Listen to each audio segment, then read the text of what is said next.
Damian, tell me.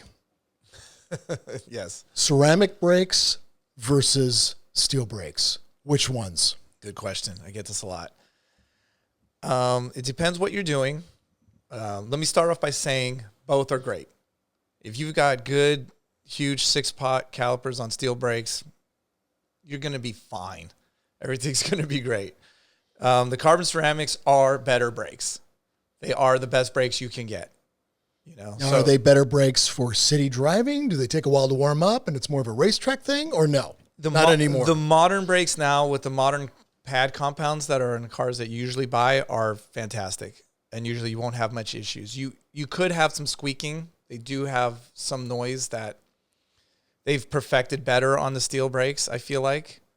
So there is that factor of it, which kind of sucks when you're rolling in your super expensive $500,000 car and you squeak at a stoplight. But it's kind of that comes with the territory with all racing cars, race brakes. But overall, the carbon ceramics, they are obviously way more expensive when things go wrong.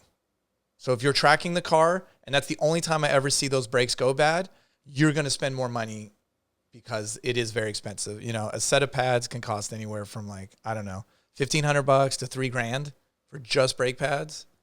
Rotors can be like $4,000 or $5,000 each. You replaced pads on a 458 not long ago, and weren't they like $1,800 each side? It's for yes, like for the front brakes, but for the a front pair. brakes. Yeah. For the pair, it was $1,800? Yes, for the pair. Okay, $1,800 for the pair. Yeah. I mean, that's expensive, but, I think it's not completely unreasonable. Yeah. And it's not crazy, but it's pretty pricey. I mean, for guys that might not know and watch this, normal awesome brake pads on my 4-pot Aston Martin, like aftermarket kick-ass pads, they're steel brakes, is like $180. So saying $1,800 is 10 times more. It is a lot more, but like I like to use factory pads a lot, and just for squeaking issues and not having anything. And those can be expensive, like $500, $600, $700 for steel brakes. Mm-hmm. Although it's still double that or more. But the ceramic part, the rotors last longer, like the life of the car, you would say? Usually, if you're doing normal city spirited driving, those ceramics will kind of last you forever. Some of those brake pads, like I never change brake pads on some cars. It's crazy. Interesting. Only when someone is racing or tracking the car do I start seeing actual wear, seeing the pads wear down or the rotors at all. It's funny. I have a friend with a 765 or had a 765, and he said, I want to track this car, but I got to remove the ceramics because they're just far too costly to replace. It's going to be like $20,000, $50,000, something insane. Yeah, I understand, and I get it. Like, if you're not racing, if you're not in a series, if you're not racing for a trophy or for points, don't wear them out. Why go there? Yeah, it's not sense. It's not necessarily making you a better driver.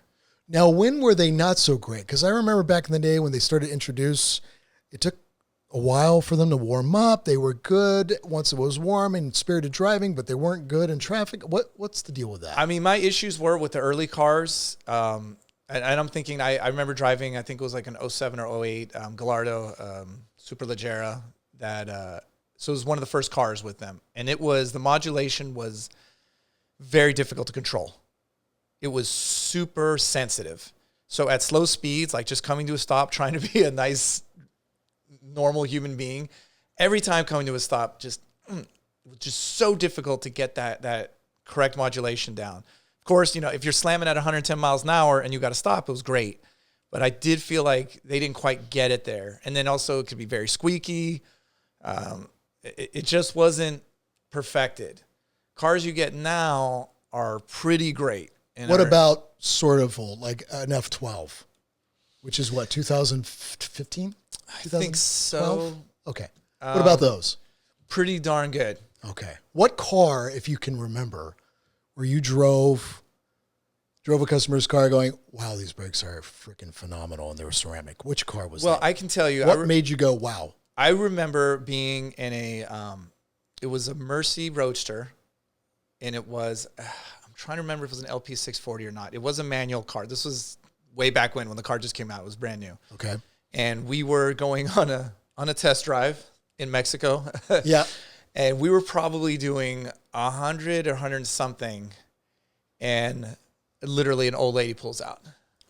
And I know the Roadster's heavy. And we're just like, you know, you have the oh shit moment. And all of a sudden, slam the brakes.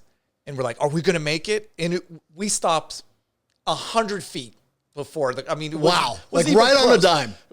It was ridiculous. It was laughable. We're like, what And a just Mercy happened? is not, I wouldn't say that's a light car. It is not a light car. And a Roadster is not a light car. Wow. It's got to be. And 100, you're going to hit 100 in a Mercy very easy because it starts at 100. I mean, you know what I mean? Like, it's too easy to hit. You're going to be at 100, especially in LP640. A couple seconds, you're already really at 100. Doesn't take much. It doesn't take much to be in a dangerous territory. And that was the first time I was like, I've never seen anything stop like this. Wow. Never seen anything ever stop like that. Wow. Again, if someone was behind us, we would have been murdered. So it's, I take gotta it with a grain of salt. My buddy's LP640 with steel brakes, 6-pot calipers. I'm in the crest. I'm hammering. And the brakes were phenomenal, and they destroyed my 4-pot calipers on my Mercy. They felt like my Mercy feels like the previous gen Diablo, which was always, to me, underbraked for how fast the car was. Absolutely. And I agree. The 4-pots were a little weak sauce. It left me a couple times going, okay, are we going to make it? The 6-pots, though, like good, and this is what I want to say, good 6-pot steel Brembos are amazing. Yeah. And are as good as anything you need to have in the world. I mean, you have 6-pot calipers and yes, big rotors, steel rotors on your Diablo. And rotors, it's phenomenal, right? Like it's fantastic. I feel like it's the perfect amount of brakes for that car. I'd never feel like I'm running out of brakes. Yeah. And to say that in the Diablo is saying a lot. Yeah. And so, yeah, I absolutely love that. And I think on the more modern cars, they're even better. And with great modulation, they don't make any noises. So I would never not buy a car because it didn't have the ceramics. That wouldn't change my decision about something. They're great. If you can get them. Okay. If you're going to have a race car or a track car, look, I don't know how much money you have, but I don't know if I would track or race a Lambo or Ferrari. Yeah. Unless you're a super baller. Because otherwise, I mean, if it's about skill, get anything else and not worry about blowing up that engine. Get a nice Mustang, get a Corvette, and get a Corvette. And stay all day at the track and feel great about it, This brings back, though, just brake upgrading in general. Yes. The fact that your 91 Diablo has 6-pot calipers, which now you're experiencing that car in the canyons at a whole different car. Because you can hammer it right before a turn and have late braking. Just before you do the turn, late braking, before you had to miles ahead planning. Right? Oh, yeah. Before I was always super early. When braking. You just try not to die, right? You're like, this car is overpowered considering the brakes. So it was it just left you not pushing the car as much. Now I don't think about the brakes. It's saved me so many times when I just coming into a corner too hot or, misjudging a straightaway or whatever the situation might be, an emergency stop. And every time I'm like, thank God. Thank you, Jesus. Yeah. Which I would say even for the early Mercies, like the upgrading the brakes to 6-pots is more of a bang for buck than thinking I need ceramic brakes. Absolutely. To go from a 4-pot to ceramics, you don't need to go that crazy. Just get 6-pots and you're already the 6-pots are great. It's such a massive improvement. It's surprising. What are F40 brakes? 4-pots? 4-pots at best. Oh my God. So yeah, I mean, it's 90s. Car. Yeah, early 90s technology. Okay. Yeah, right. Definitely. They weren't doing 6-pots back then. No, I mean, the F40 is a lot lighter than the Diablo. That helps. Bigger rotors, bigger 2-piece.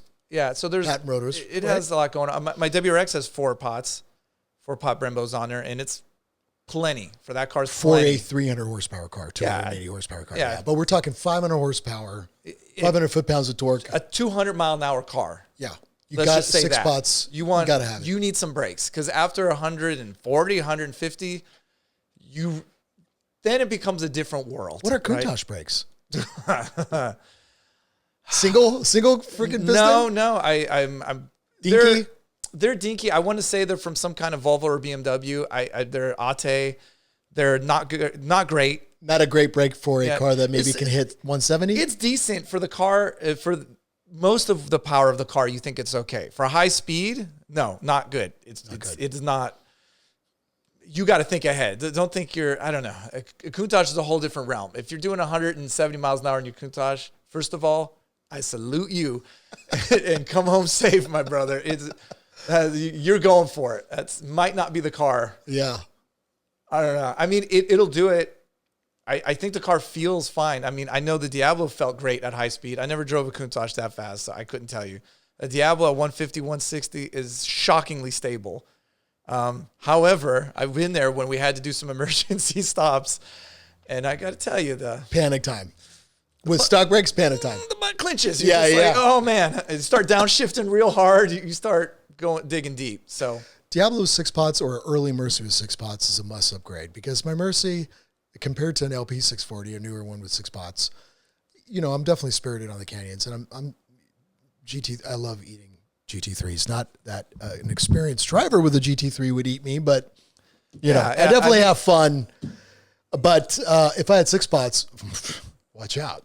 Yeah, I would say that's a real worthy upgrade for your car. And after driving your car, like if you're asking me what's the difference between an LP 640 and the 580 or the 6.2 engine, like it's the brakes. That's the thing that one would be the upgrade I would do before adding any kind of horsepower or anything else. I agree. Torque, speed, very similar, but brakes, it's like it makes it just a whole different driving experience. It's one of those upgrades. They always tell you upgrade your brakes first. Yeah.